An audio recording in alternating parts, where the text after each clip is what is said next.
Hey everyone, this is Elenbaas from Nightlight Astrology, and today we are going to look at maybe the transit of the week, which is Venus's upcoming square to Uranus. This is Venus's final square to Uranus after going back and forth over the square several times, first in direct motion, then retrograde motion, now back through direct motion. So we're going to look at the things that Venus and Uranus together have been trying to help us accomplish, and we can kind of see where we're at by reflecting on these things today and see how far we've come, or maybe remind ourselves of where we've been so that we can experience this aspect and planetary combination one more time.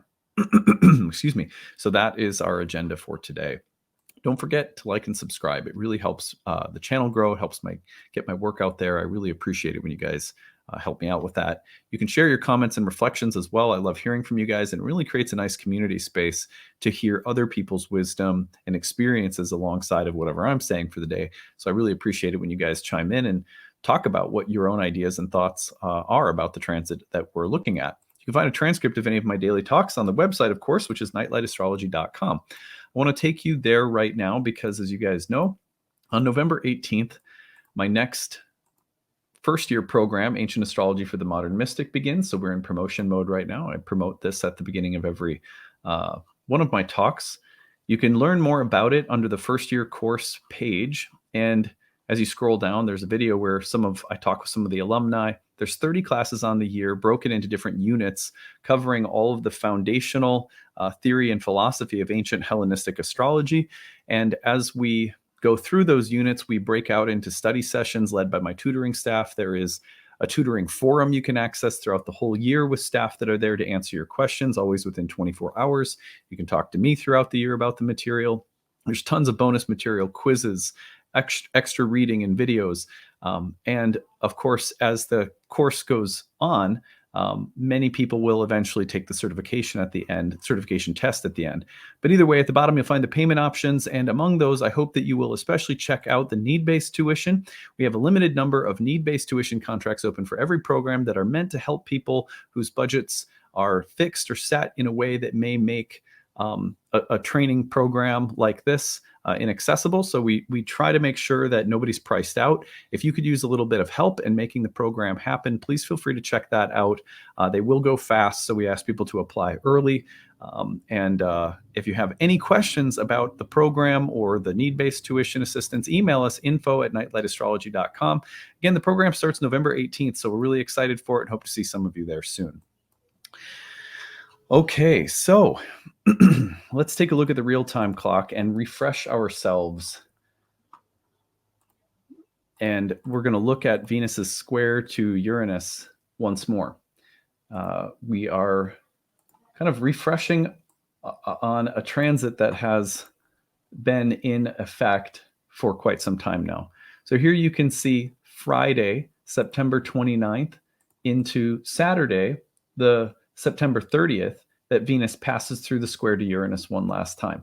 Now, here we are at the outset of the week, and you can see earlier in the week that Venus is within 3 degrees. So it is in that application range all week long. And then as soon as they separate, Venus will be within the separation of 3 degrees all the way through Tuesday, October 3rd, thereabouts. So that's the kind of shelf life of the transit. Now, if we go back in time, we can see where the transit has been previously. Excuse me. So let's go all the way back to the beginning. So we'll just say it's right about here. Venus gets to within that 3 degree range at the end of June. So we saw that the square between Venus and Uranus was July 1st, 2nd, 3rd, right around there. It was late July that Venus turned retrograde. Venus's retrograde then brought it back into the square with Uranus, and that was about August 8th, 9th, 10th, right about there. So we had late June, early July, about the middle of August. And now, through its direct motion, Venus has come forward and will be making one last square to Uranus before finally disengaging and then leaving Leo in short time. We'll talk about Venus entering Virgo in a later video, but that's why we have this stretching out through this week and into next. one of the most important transits of this week and late September, early October in general. So, what I want to talk about are the top 5 things that Venus's square to Uranus has been helping us accomplish throughout the course of, from late June all the way through early October. What has this been about?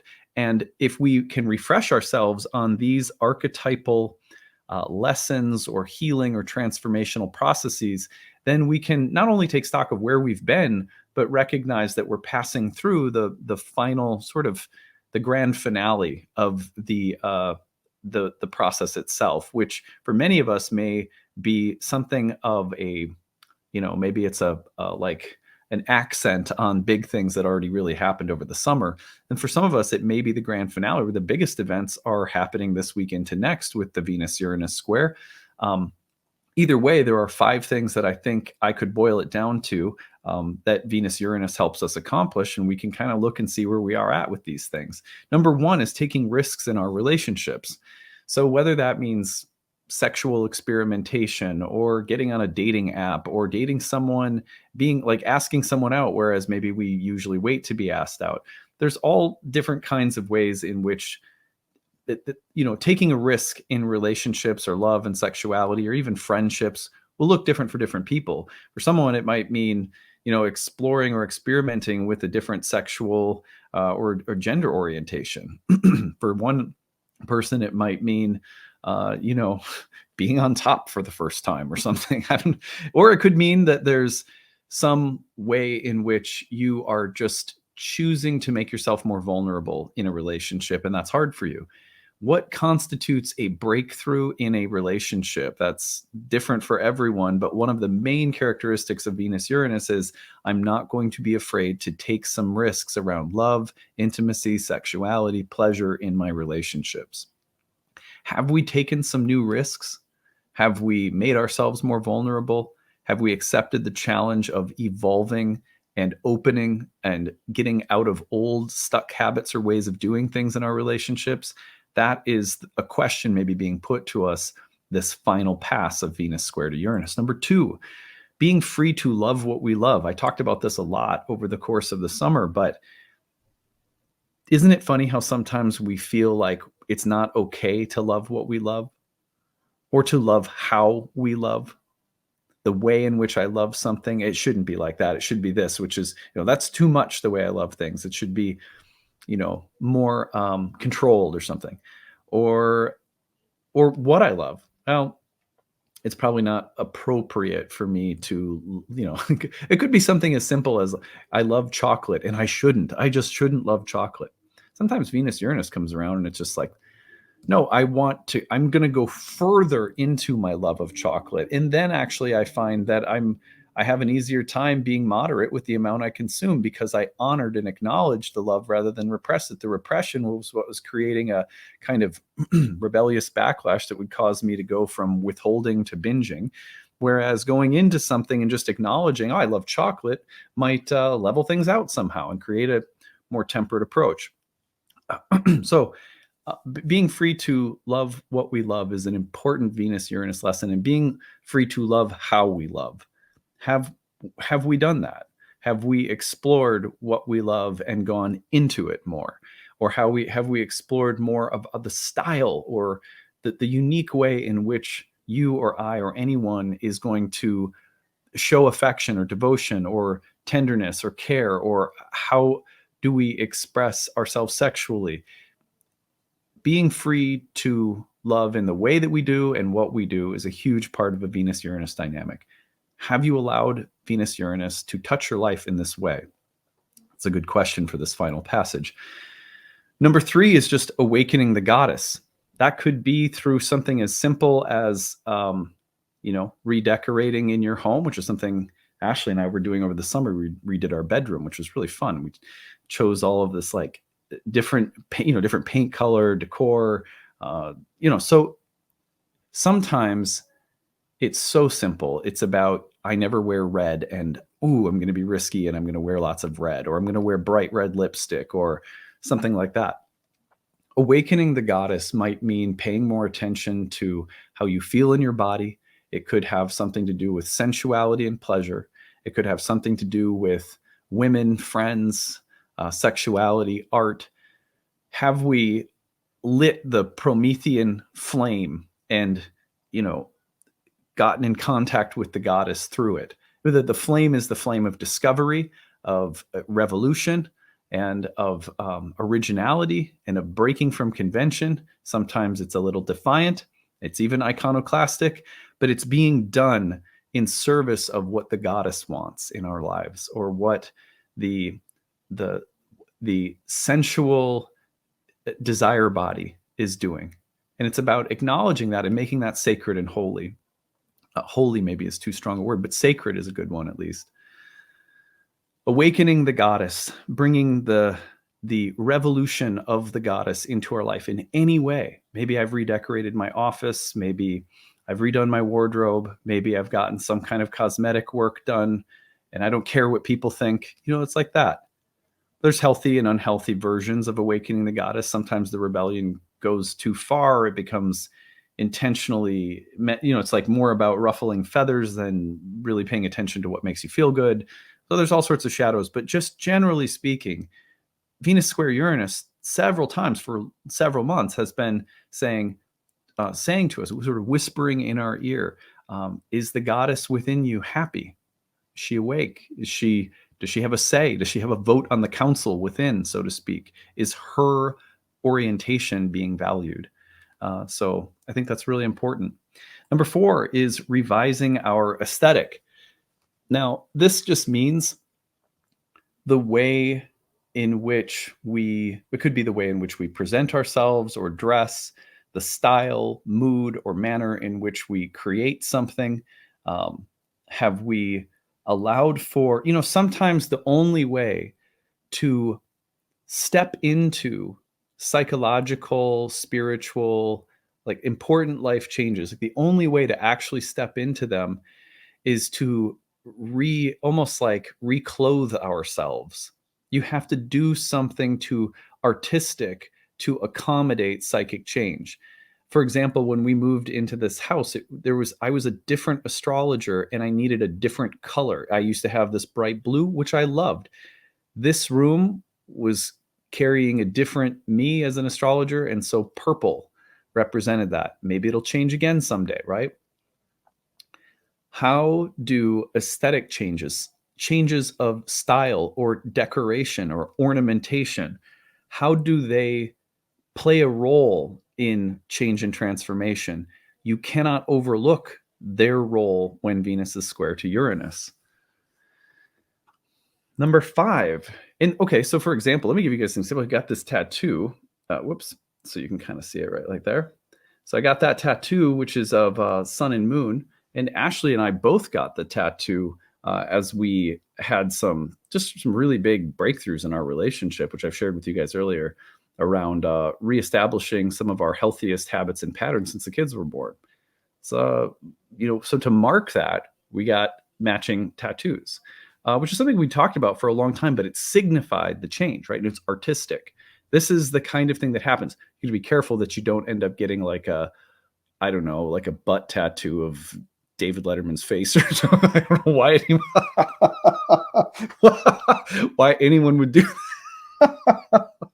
I don't know why anybody would do that, but you know what I'm saying. You want to make sure that the aesthetic signification carries artistic and sort of symbolic relevance, but yeah, or maybe it doesn't at all. Number 5 is being freer within relationships. One of the core characteristics of Venus square Uranus, people will always say, oh, the need for freedom will be so strong, it's not a good time to date. Or, oh, the need for freedom around love and relationships will be so strong, you'll go through a breakup. You know, sometimes those things are true, but honestly, I think one of the best qualities that Venus square Uranus brings is, how do I feel more free within my relationship, which usually for people boils down to, how do I become more authentic? How do I bring more of who I really am in my own journey of self-development? How do I bring that more, you know, into my meaningful relationships? Because sometimes relationships suffer because we assume a role within them, and the role starts to it becomes, there's like dissonance between the role we're playing in a relationship and the person we're becoming. And so Venus Uranus is about bringing the person that we're becoming into the relationship. And that creates greater freedom, flexibility. It creates breakthroughs in relationships when we honor the person that we're becoming and bring it into the relationship, as opposed to just staying stuck in a role that's expected of us, or that we think, well, I have to be this way because that's how I've always been with some such and such person. Being freer, bringing authentic personal growth and evolution into your relationships, that's a challenge that Venus square Uranus brings forward. And sometimes relationships end because the relationship can't accommodate the change that is there. And that's, unfortunately, I had that happen with a friendship while Venus was square Uranus, where it was like, okay, the person that I was becoming through, for example, leaving the religious tradition that I was a part of and going through other various changes, it was just, there were some people and places in my life that was like, well, you're not the same, you can't play the same role, you don't have the same beliefs, you're becoming a different person. I don't like it. I don't like that you're not playing the same role. Well, it sucks, but that can happen. But the question ultimately is, how do you bring who you're becoming, your authentic, evolution of character, into your relationship so that they can be freer? Or you can be free of relationships that cannot accommodate that personal growth. Either way. So these 5 things: taking risks, being free to love what we love, awakening the goddess, reviving our aesthetic, revising or reviving, being freer within relationships. Those to me are the top 5 things to consider as Venus makes its final square to Uranus and brings a long learning process to its conclusion. This has been especially powerful for me because Venus in Leo is my natal Venus, happens to be my ascendant ruler, and Uranus has been traveling through my first house, squaring my natal Venus. So this has been Venus return and Uranus square natal Venus coinciding with Venus and Uranus's squares in the sky, which has been quite powerful for me. And I've loved it. It has been so helpful, so healing, so wonderful on so many levels. So I hope that for you it has been too. I know for some people it's gonna have been a really challenging one. You're probably really glad to have it over with. But either way, share your stories. Use the hashtag grabbed. In fact, if you have a really good story to share, tell us the name of the transit. In this case, if it's Venus square Uranus or Venus's retrograde square Uranus or whatever it was, then tell us the story about what happened. We aggregate those stories, and I shared some Venus retrograde stories already, but could always use more for future episodes. If you prefer not to share in the comments section with the hashtag grabbed, use the email address grabbed@nightlightastrology.com. That is it for today. I hope you're having a good one. We'll see you again soon. Bye, everyone.